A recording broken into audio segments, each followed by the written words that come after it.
What's happening, man? Only reason I'm gonna make a lot of videos. I make them from time to time. But they got a video with Wack 100. It's speaking on Nipsey Hussle, and rest in peace, Nipsey. I listened to what Wack had to say, and Wack 100 is a guy. He makes a lot of controversial statements, and sometimes within those controversial statements, he tells some ugly truth, naked truth.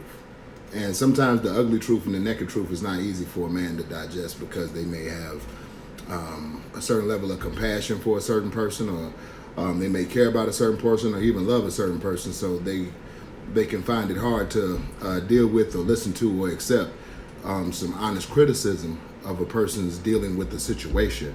Because I don't believe that Wack 100 was out to disrespect Nipsey Hussle or disrespect the legacy of another black man. I don't believe that. But when I analyze Wack's character, like I said, he tells a lot of ugly truth as far as, like, say for instance with Tupac. And how you say Tupac was not a gangster nigga. That's naked truth. That's real. So in a situation where Nipsey got killed, unfortunately, he is telling you some real ugly street real shit. And it's something that I've always said is that you don't call a man out for snitching unless you prepared to do something about it. And I think that the internet has made people very comfortable with saying certain things about certain people and speaking ill of certain people. And you have this shield up, you have this screen between you and I, that gives you permission to just say whatever the fuck you want to say. And unfortunately, in Nipsey's situation, he was in a situation where he said something to somebody and they were within arm's reach of him, and there was nobody around to intervene. You see what I mean? And the internet, the screen between you and I, is the ultimate intervener or interventionist, if you understand what I mean. People have gotten way too comfortable talking about real gangster shit. You know what I'm saying? And it's not an entertainer / rapper's job to deal with those kinds of things, if you understand what I'm saying. When it come down to the hood, when it come down to the street, that's lower level shit. Once you get a certain level, once you get up to a certain level, like you don't address certain issues, it's like null and void to you. Because the people who need to watch out know that they need to watch out. And you let your homies know, like, yeah, whoop-de-whoop came through. You know what I'm saying? I took a picture with the nigga or whatever. If niggas know he ain't supposed to be around or he gonna get dealt with or whatever the case may be, you just have to kind of roll with it and let it happen. Unless you prepared to be that frontline nigga to call a nigga out as a rat, you gotta fall back. Like, use your good sense because you don't know how he gonna respond to that. For Wack to say that is not a disrespectful thing. That's a real thing. That's a real thing because I come from a time, man, to where if you said a nigga lied about something and he was telling the truth, that was a fade. You know what I'm saying? And as far as a motherfucker working with the police, like, a nigga never showed his face again. You know what I'm saying? If it was confirmed that a motherfucker was working with the police, like, I have no knowledge of no nigga being around that is confirmed that this motherfucker done sent somebody to jail. Now, I definitely have heard of, and I ain't the most gangsters nigga in the world, but fortunately for me, I ain't never been around a nigga who we all know telling. You know what I'm saying? So it's one of those situations where grow on it, man.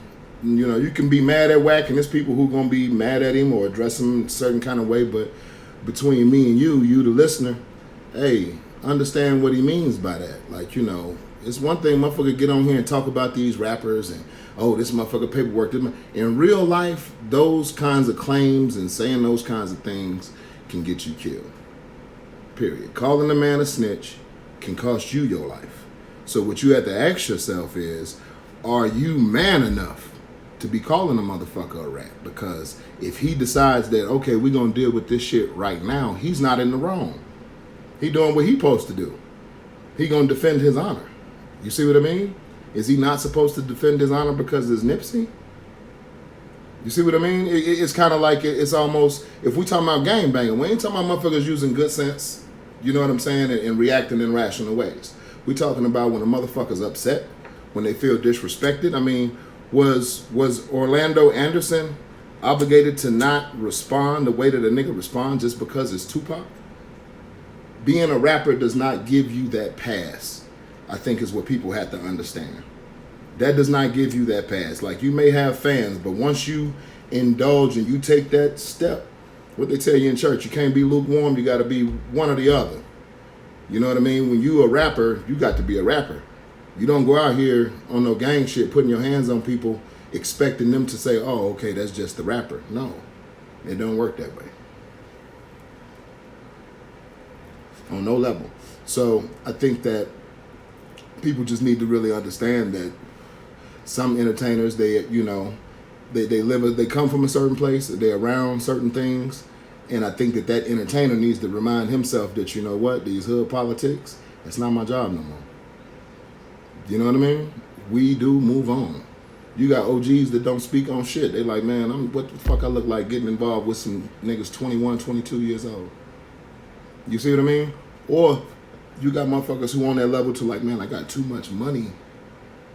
You see what I mean? I got too much money and I got too many people depending on me for me to even address a nigga about snitching. It's not my job. Like, I'm way the fuck up here now. You see what I'm saying? So it's nothing for me to take a picture with you. Yeah, homie, all right. That's nothing. I got too much money. You know what I'm saying? You got to think about it. How many people get the warm shoulder, as I call it. Not the cold shoulder, the warm shoulder. It happens in the hood all the time. You got motherfuckers who move up, man, who progress, and they leave other motherfuckers behind. And they know you can't stun on this nigga too hard because this will be the nigga that'll have you in the trunk. You see what I mean? So you have to remember that. Like, if you're going to be a boss, you have to understand politics. You see what I mean? And if a nigga is truly a threat, and he ratting on the level that he's truly a threat, then you know what needs to happen. It's like, you feel me? Like, if something really needs to happen and this dude is really a snitch, it's like, that's already in the works. You feel me? So you don't pull a motherfucker car like that trying to embarrass him or whatever the case may be. It ain't that serious. Like, you don't have to deal with that. If it's real and it's legit and it's gonna go down, you don't have to deal with that. You don't have to speak on it. Pretend like you don't know. You see what I mean? Sometimes it's like when you're sitting up in jail, man. Shut the fuck up and listen to what the fuck is going on. You know what I mean? Don't be so quick to try and jump in. It's like, I can know a whole bunch of shit about motherfuckers. I ain't saying shit. Me having the knowledge is enough. For me to know you a snitch is enough for me. I don't have to call you out about it. You don't even have to know that I know that you a fucking rat. You feel me? Shh, keep shit to yourself. Like, oh, this nigga, What's up? What, you worried about what some other niggas gonna say? Oh, you taking pictures with that nigga shitty? Nigga, fuck you. Why y'all ain't dealt with the nigga? If he's so motherfucking dangerous, he's so much of a motherfucking rat, don't be asking me about a picture. Why is he available to take a picture with me? See, that's boss level shit. Like, man, why is this nigga still around? In the picture with my arm around him, I'll be thinking to myself, why the fuck is this nigga still alive? If it's really like that. You see what I mean? You gotta play these niggas, man. You don't just be up here all front line, Don't worry about it. Don't worry about it.